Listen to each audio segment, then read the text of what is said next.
नमस्कार दोस्तों। आज का हमारा विषय है कक्षा 8वीं हिंदी वसंत भाग 3 पाठ नंबर 2 लाख की चूड़ियाँ। लाख की चूड़ियाँ इस पाठ का अभ्यास कार्य करेंगे। सबसे पहले इस पाठ में लेखक ने क्या कहा है वो देखते हैं। लेखक का नाम है कामता नाथ। इस कविता में या इस पाठ में इस कहानी में लाख की चूड़ियाँ प्राचीन समय में यानी बहुत पहले के समय में बहुत ही कठोर परिश्रम का प्रतीक रहा है, यानी बहुत ही मेहनत का काम रहा है। इस कहानी में लेखक ने समय की मार और बदलते परिवेश का सुंदर वर्णन किया है। समय की मार यानी उस पर समय की मार हुई और उनमें बदलाव हुआ और वो गरीब हो जाते हैं। लेखक कहता है कि सारे गांव में बदलू उसे बहुत अच्छा लगता है। लेखक कहता है कि बदलू क्योंकि वह उसे लाख की सुंदर गोलियां बनाकर देता है। अब लाख का काम करने वाला, लाख की चूड़ियां बनाने वाला कौन है? बदलू है। तो बदलू लाख की गोलियां बनाकर उसे देता है, किसे? लेखक को। और लेखक उन गोलियों से खेलता है तो बदलू उसे बहुत अच्छा लगता है। बदलू लेखक के मामा के गांव के रहने वाला है, इसीलिए उसे बदलू को मामा कहना चाहिए। अगर मामा के गांव का है तो मामा कहना चाहिए, लेकिन वह उसे सदैव काका कहकर ही पुकारता है। बदलू का घर कच्चा बना हुआ है। उसके घर के सामने नीम का वृक्ष है, जिसके नीचे बैठकर वह भट्टी में लाख पिघलाया करता है। लाख एक लाल रंग का पदार्थ होता है जिससे चूड़ियाँ टाइप में बनाता है, लाख की चूड़ियाँ, और जिसे मतलब औरतें अपने हाथों में पहनती रहती हैं। बदलू अपना सारा कार्य मचिए पर बैठकर करता है। अब मचिए क्या है? मचिए क्या है? जैसे आप मंजी बोल देते हैं, खाट बोल देते हैं, तो वह तो खाट तो होती है, पूरी बड़ी होती है जिसपे हम सो भी सकते हैं। लेकिन ये मचिया क्या है कि उसका बहुत ही छोटा सा रूप होता है जिसपे केवल बैठा जाता है। तो उस पर बैठकर यह अपना कार्य करता रहता है। साथ ही उसका हुक्का रहता है। हुक्का यानी जिसको वह धूम्रपान करने का प्रयोग करता है। बदलू लेखक को लल्ला कहकर पुकारता है। अब जो लेखक है उसको बदलू क्या कहता है? लल्ला कहता है। तथा उसके वहां पहुंचने पर उसके लिए भी मचिया मंगवाता है, यानी उसके लिए भी वह बैठने का मचिया मंगवाता है जिस पर लेखक बैठता है। बदलू और लेखक घंटों आपस में बातें करते रहते हैं। कभी उनकी बात का विषय लेखक की पढ़ाई होता है, यानी वह लेखक की पढ़ाई के विषय में पूछता रहता है, बदलू की क्या करते हो, कैसे पढ़ाते हो, कितने पढ़ते हो। तो कभी घर और गांव की बातें होती है। गांव में लेखक का ज़्यादातर समय बदलू के पास ही बीतने लगा। अब ज़्यादा समय वह उसी के पास ही बैठता। दोनों में उम्र का बहुत अंतर था, यानी बदलू तो ज़्यादा उम्र का था और लेखक छोटी उम्र का था, लेकिन दोनों में आपस में बनती बहुत थी। बदलू व्यवसाय से मनिहार था। मनिहार मतलब वह मनिहारी का काम करता था, यानी जैसे चूड़ियों वगैरह का काम करता था। यह उसका पैतृक पैसा था। पैतृक पैसा मतलब उसके पिताजी दादाजी भी वही कार्य करते थे। इसको कहते हैं पैतृक कार्य, यानी जो दादा ने किया कार्य वही पिताजी ने किया, और जो पिताजी ने किया वही बदलू कर रहा है, तो यह क्या हो गया? पैतृक कार्य हो गया। वह अत्यंत सुंदर और आकर्षक चूड़ियाँ बनाता है। वह बहुत ही सुंदर सुंदर चूड़ियाँ बनाता है। चूड़ियाँ भी ऐसी जो देखते ही रह जाए, यानी इतनी सुंदर कि लोग देखते रह जाएं। गांव की सारी स्त्रियां उसी से चूड़ियाँ बनवाती हैं। आसपास के क्षेत्रों के लोग उसे चूड़ियाँ लेते जाते थे। बदलू व्यवहार और स्वभाव में बहुत ही सीधा साधा था, अत्यंत सीधा। लेखक ने उसे कभी झगड़ा करते हुए नहीं देखा। शादी विवाह के अवसर पर बदलू के व्यवहार में थोड़ा सा परिवर्तन आ जाता। शादी व्यवहार के समय में लेखक कहता है कि बदलू के व्यवहार में थोड़ा सा परिवर्तन आ जाता था। इसका कारण सुहाग के जोड़े का महत्व है। लेखक अपने मामा की लड़की की शादी को याद करते हुए कहता है, उसे मनाने में लोहे के चने चबाने पड़े। यानी लेखक के मामा की जो लड़की की शादी थी, उस शादी में उसको मनाने के लिए भी मतलब बहुत प्रयास करना पड़ा था, लोहे के चने चबाने पड़े थे। बदलू को संसार में सबसे अधिक चिढ़ कांच की चूड़ियों से है।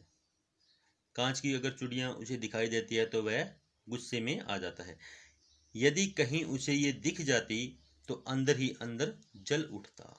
कभी कभी दो चार बातें भी सुनाने में वह पीछे नहीं हटता। किंतु लेखक के साथ बदलू बड़ी ही विनम्रता के साथ बात करता है।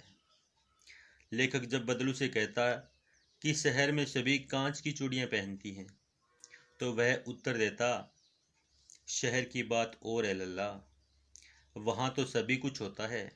वहां तो औरतें अपने मर्द का हाथ पकड़कर सड़कों पर घूमती हैं।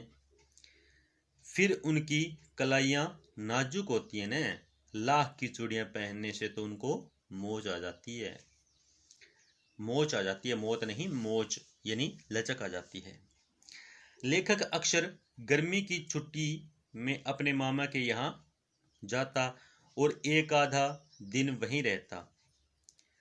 अपने पिता की बदली हो जाने के कारण यानी तबादला हो जाने के कारण वह लंबे समय तक गांव न जा सका। 8-10 वर्षों के बाद जब वह गांव आया तो वह बड़ा हो चुका था, यानी लेखक अब बड़ा हो चुका था कि अब वह लाख की गोलियों से नहीं खेलता। लेखक ने सहसा गांव में देखा, अधिकतर स्त्रियां कांच की चूड़ियां पहनने लगी हैं। एक आध घरों में ही लाख की चूड़ियां थी। तब उसे बदलू मनिहार का ध्यान आया। तब वह बदलू से मिलने उसके घर पहुंचा। वह चबूतरे पर नीम के नीचे एक खाट पर लेटा था। लेखक ने मिलने की सभी औपचारिकताएं पूरी की, मतलब उससे मिलने की जो सभी औपचारिकताएं हैं वो पूरी की। बदलू को अपना परिचय दिया, बदलू को अपना नाम वगैरह बताया। बदलू ने कुछ देर बाद पहचानते हुए कहा, आओ आओ लल्ला बैठो, बहुत दिन बाद गांव आए हो। लेखक ने कहा, हाँ इधर आना नहीं हो सका काका। दोनों ही आपस में बातचीत करने लगे। बदलू लेखक को बताने लगा कि मशीनी युग ने आकर कांच का प्रचलन बढ़ा दिया है। अब क्या है कि मशीनी युग आ गया है, मशीनों से कार्य होने लगा है। अब सभी कार्य मशीनों से होने लगे हैं। खेत मशीनों से जोते जाते हैं। प्रत्येक कार्य मशीन से होने लगा है। फिर मशीन जितनी सुंदरता हाथों में कहाँ। अब जितनी सुंदर मशीनें कार्य करती है उतना सुंदर हाथ नहीं कर सकता। लेखक की शंका को भांपते हुए बदलू ने उसे बताया कि उसे दम्मा नहीं है, मुझे फसली खांसी है। यही महीने 2 महीने से आ रही है, 10-15 दिन में ठीक हो जाएगी। कुछ समय पश्चात बदलू ने लेखक के लिए आम मंगवाई, उसे खाने के लिए दी। तभी लेखक ने बदलू की पुत्री रज्जो के हाथों में लाख की चूड़ियां देखी जो अत्यंत सुंदर लग रही थी। बदलू ने बताया, ये आखिरी जोड़ा है, जब मैंने बनाया था ये लास्ट में यही जोड़ा बनाया था, बस उसके बाद में मैंने लाख की चूड़ियां बनानी छोड़ दी है। आम खाकर लेखक सोचने लगा कि बदलू ने हार कर भी हार नहीं मानी। उसका व्यक्तित्व कांच की चूड़ियों जैसा न था कि आसानी से टूट जाए, यानी बिल्कुल ही कम प्रयास से टूट जाए। तो इसमें कुछ शब्द आए हैं, लाख। लाख एक लाल रंग का क्या होता है, विशेष पदार्थ होता है जिससे पिघलाकर नया नया आकार देकर जैसे चूड़ियां वगैरह बनाते हैं। दहकना आया है। दहकना का मतलब होता है तेजी से जलना। मचिया बताया था कि बैठने के लिए एक वस्तु होती है जो खाट जैसी होती है, बिल्कुल छोटी होती है। मनिहार बताया था जो चूड़ी बनाने का काम करता है या बेचने का काम करता है, वो मनिहार होता है। वस्तु विनिमय होता है कि वस्तु के बदले वस्तु लेना, वो होता है वस्तु विनिमय है। कुछ उठना, कुड उठना यानी जल भुन जाना। नाजुक होता है, बिल्कुल कमजोर, सहसा, अचानक ही। आंगन, घर के बीच में खुला जो स्थान होता है उसे आंगन बोलते हैं। चबूतरा, पेड़ और मकान के साथ जमीन से कुछ उठा हुआ यानी ऊपर उठा हुआ वह स्थान, उसको चबूतरा बोलते हैं। स्मृति पटल, स्मृति पटल होता है मस्तिष्क यानी दिमाग। अतीत होता है बीता हुआ समय। मशीन युग होता है मशीनों से या कार्य होने वाला या तकनीक का युग। व्यथा होती है पीड़ा, दुख। वक्त होता है समय, निगाह होता है दृष्टि या नजर। ये कुछ शब्द थे जिनका अर्थ मैंने आपको बताया है। अब इसका अभ्यास कार्य करते हैं। बचपन में लेखक अपने मामा के गांव चाव से क्यों जाता था और बदलू को बदलू मामा ने कहकर बदलू काका क्यों कहा करता था। तो इसमें बताता है कि बचपन में लेखक अपने मामा के गांव चाव से, चाव होता है बिल्कुल इच्छा से, मन में जो उमंग होती है उससे, क्योंकि लेखक के मामा के गांव में लाख की चूड़ियां बनाने वाला कारीगर, कारीगर यानी काम करने वाला बदलू रहता था। लेखक को बदलू काका से अत्यधिक लगाव था, क्योंकि वह लेखक को लाख की ढेर सारी रंग बिरंगी गोलियां बनाकर देता था, जो उसे बहुत अच्छी लगती थी। वैसे तो लेखक के मामा के गांव का होने के कारण उसे बदलू को बदलू मामा कहना चाहिए था, पर लेखक उसे बदलू मामा न कहकर बदलू काका कहता था, क्योंकि गांव के सभी बच्चे उसे यही कहा करते थे। यानी उसको क्या कहा करते थे? काका कहा करते थे। तो वह अन्य बच्चों को देखकर वह भी उसे काका कहने लगे थे। वस्तु विनिमय क्या है? विनिमय की प्रचलित पद्धति क्या है? तो ये कहता है कि वस्तु विनिमय वह पद्धति है या वह सिद्धांत या वह नियम है जिसमें एक वस्तु देकर दूसरी वस्तु ली जाती है। पुराने समय में वस्तु के लिए पैसे नहीं लिए जाते थे, पैसे नहीं लिए जाते थे। क्यों? क्योंकि बल्कि वस्तु के बदले वस्तु ली जाती थी। अगर किसी को कोई वस्तु चाहिए तो उसके बदले में कोई ना कोई वस्तु ही देनी पड़ती थी। किंतु अब मुद्रा के चलन के कारण, मुद्रा कहते हैं पैसों के, पैसों के चलन के कारण वर्तमान परिवेश में यानी अब के वातावरण में वस्तु का लेन देन मुद्रा से यानी मुद्रा के द्वारा होता है। मुद्रा यानी पैसों के द्वारा होता है। अब विनिमय की प्रचलित पद्धति क्या हो गया है? पैसा हो गया है, मुद्रा हो गया है। आगे आता है, मशीन युग ने कितने हाथ काट दिए हैं। इस पंक्ति में लेखक ने किस व्यथा की ओर संकेत किया, यानी किस दुख की ओर संकेत किया है। इस पंक्ति में लेखक ने कारीगरों की व्यथा की ओर संकेत किया गया है, जो यानी हाथ से कार्य करते थे, उनका जो दुख है वो बताया है कि मशीनों के आगमन के या मशीनों के आने के साथ कारीगरों के हाथ से काम धंधा छूट गया है, यानी छीन गया है।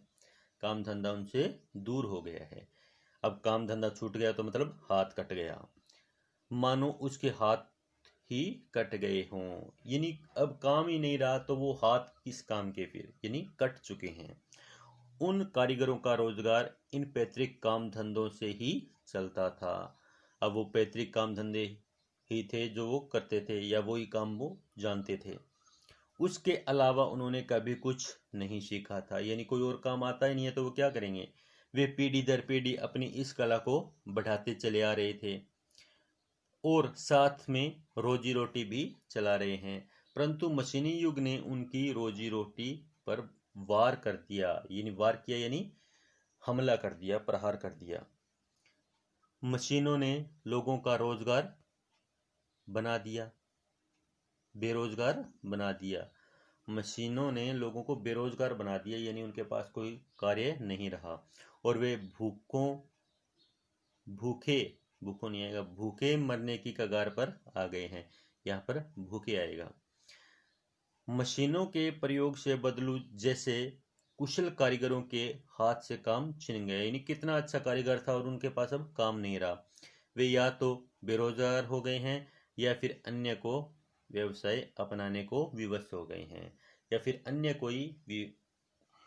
कोई और कार्य अपनाने के लिए विवश हो गए हैं।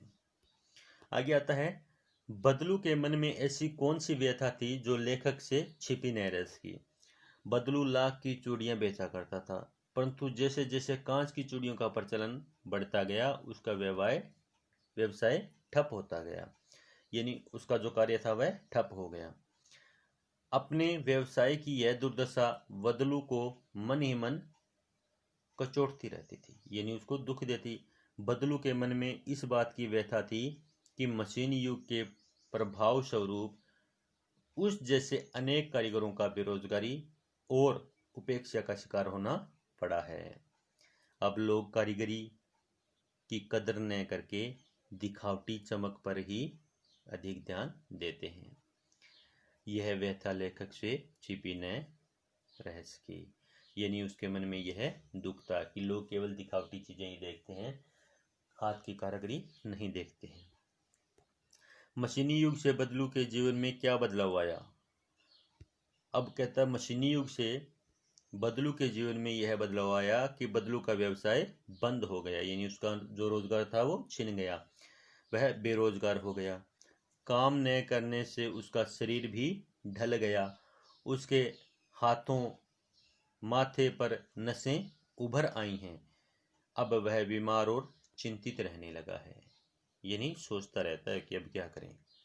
आगे आता है, लाख की वस्तुओं का निर्माण भारत के किन किन राज्यों में होता है? लाख से चूड़ियों के अतिरिक्त क्या क्या चीजें बनती हैं, ज्ञात कीजिए।